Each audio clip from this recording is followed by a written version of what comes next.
Early risings, my beloved people.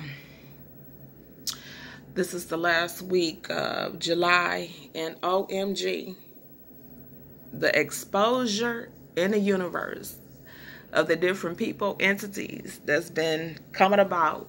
You know, we got exposures of the pastors, exposures of the, singers, the actors. Just a whole lot of, exposure is being exposed. And I suspect that it has to do with the changes that's getting ready to come, in the universe as we set forth to a lot of pillage, if you will. It's starting to happen. Our old layers and a lot of things that we've been seeing all over the world and, in the universe. It's just a lot of exposure. So this topic that I'm talking about this morning is spirituality and hollering pulpit pastors and false prophets. And so, I've been trying to, in my spirit, I've been sitting back and watching a whole lot of things unfold as I look and see and hear, different people. And baby, listen, they know that we use this social media thing. It's our platform to get whatever we have in us out, whether it's teaching, blessing on the people, giving our experiences, showing, our journeys in life. And this thing is powerful out here because nobody's going to the news. Nobody's, believing in the news now that our eyes is open for a whole lot of things in the universe and we seeing things for what they really are. So, I'm just looking at the exposure. So, baby, if you ain't trying to get yourself right or your life right, you gonna be exposed. What's been going on in the social community is that they talking about, Dr. Prophetess Juanita Bynum and how she took to social media, talking about the pastor, his name is John Moore, I believe, and how he came into her hotel room and, her, undergarments was on a table and so on and so forth, and how she laid out white sheets because she didn't want to, put her physical body on, the furniture, bed, if you will, whatever. But yes, it's just a whole lot of things. And so I had to get my own intellect and wrap my thing around a whole lot of things and topics that I want to speak about, and what I do is, I do listen to other people, and we all do. And anybody that says that they don't follow and they don't listen and they don't, watch anybody else's, videos and teachings and, how we all do what we do on a social media thing is a lie. How are you gaining information if you're not doing that? But anywho's, some of these so-called spiritualists, healers and teachers and, again, like I said, they're being exposed, and I'm not going to get off the topic as far as, the R. Kelly scandal, the, Bill Cosby scandal, a lot, the ASAP Rocky, a lot of people, if you're not being exposed for the fuckery, oh, baby, you being exposed for something. Somebody gonna dig up some stuff from the grave on you and expose it. So you better tell your stuff before anybody else tell your stuff. So, that's just what I gotta say. And if anybody, you know what I'm saying, and I mean, why are they doing this stuff? And they picking specific ones. So be real mindful and careful about that, because they picking real specific ones to expose. I don't know if it's their time, you know what I mean, or what's going on. But, as far as these, what I call, and a lot of people, said this. I know my grandmother, used to say this, the pulpit, hollering preachers, I grew up in a Baptist church. Earlier on, oh my God, I was made to go to church. And I hear a lot of stories like this too. Monday through Sunday, it wasn't no days off church. And my grandmother was the mother of the church. And when I tell you, she dedicated her whole life, her whole being, her whole Social Security check, her whole, any type of money she had for whatever was going on, building funding, and quiet as a kept, it ain't kept too quiet.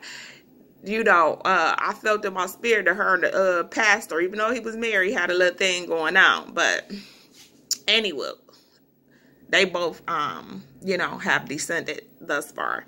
But, yeah, he was one of them touchy pastors also, I know myself included with, a couple of the teenagers, he was real friendly and touchy and, rubbed on you and stuff like that. But at any rate, I knew then, I didn't go to church to listen.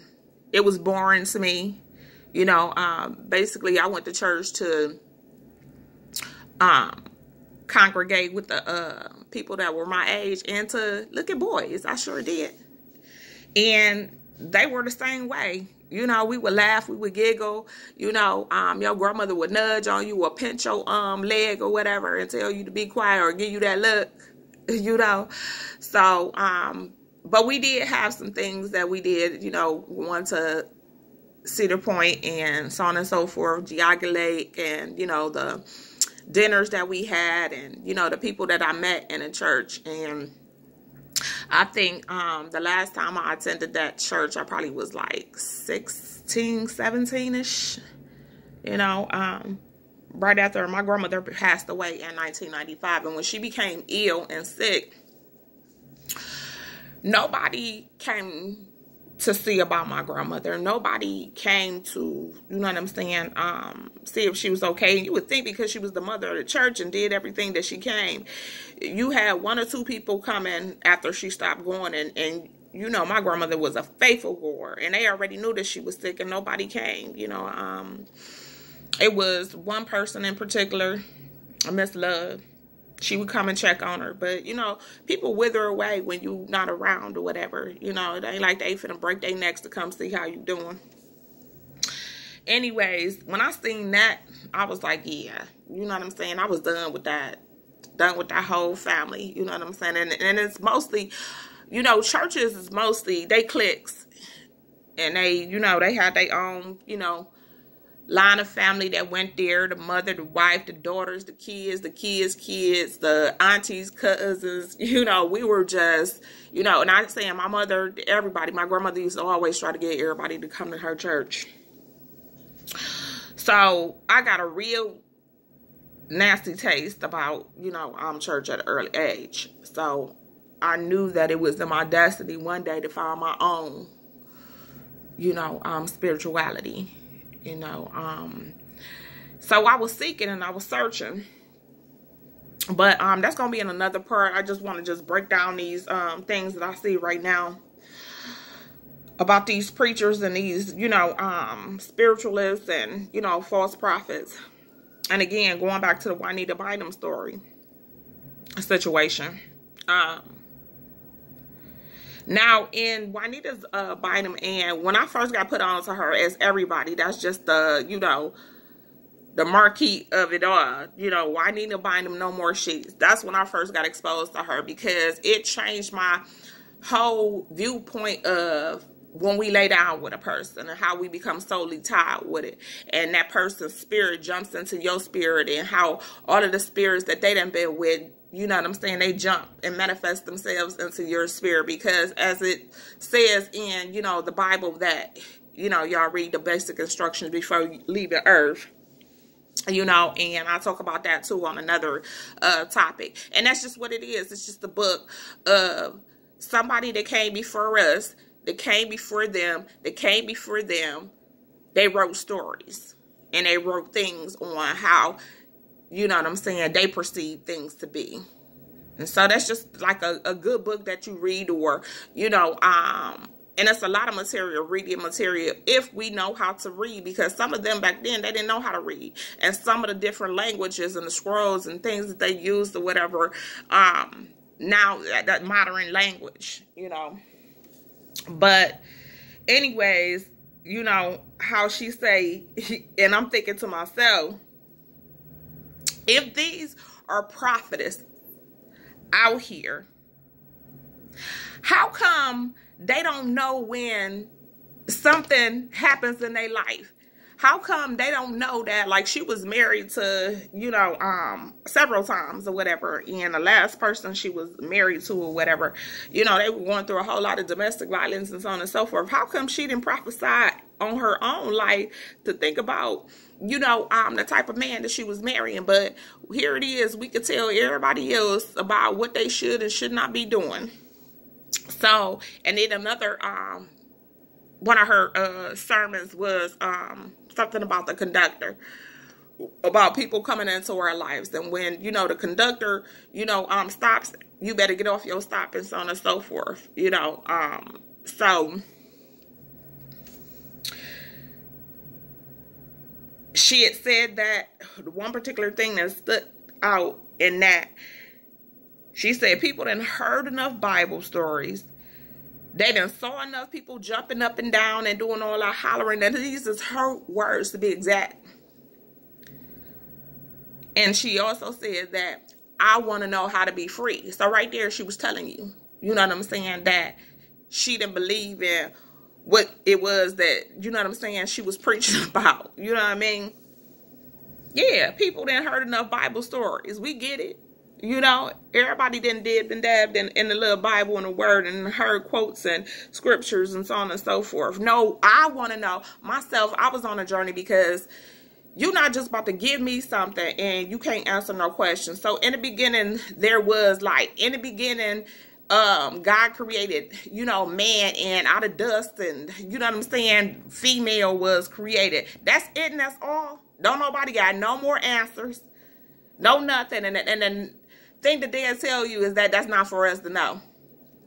Because, yeah, I know. It's a whole lot of things that you don't know, I don't know, and don't nobody know. Don't nobody got the answer to that. You know? So, and I just felt like, you know, it was a lot of stuff in there that was contradictory. Like, you know what I'm saying? Like my mom used to say, do as I say and not as I do. Okay, well, that's kind of hard, because the example that's being presented to me, it doesn't make any sense. I'm looking at my notes because I already wrote down some things. So, you know, this pastor, you know, John Moore, he, you know, and his wife, they gave a statement, you know, and it was advised to the pastor from several people not to invite her. And he didn't take counsel to anybody else. I guess he was going on his own field or whatever. And now look what happened. So if you look at, you know what I'm saying, her teachings and go back, and I have been, you know, she was always embedded in my heart, in my spirit, because when she broke that No More Sheets down or whatever. But if you, over the years and everything, she ain't wrapped too tight, you know. It's a lot. It's the difference between someone, you know what I'm saying, being deep in their teachings and passionate about their, you know, teachings, that it's going to come across as being aggressive or whatever. But all that, listen, that's another thing too about me not going to church. And when I stop going, I don't want to hear no singing with the sermons. I don't want to hear all that hollering and hooping. Don't come in, look like you about to perform a miracle on me and, push my head. Of course, with the force that you didn't push my head with, I'm going to fall down. And that brings me back to when I was pregnant with my middle son. I was going to this other church because, like I said, I was seeking the word.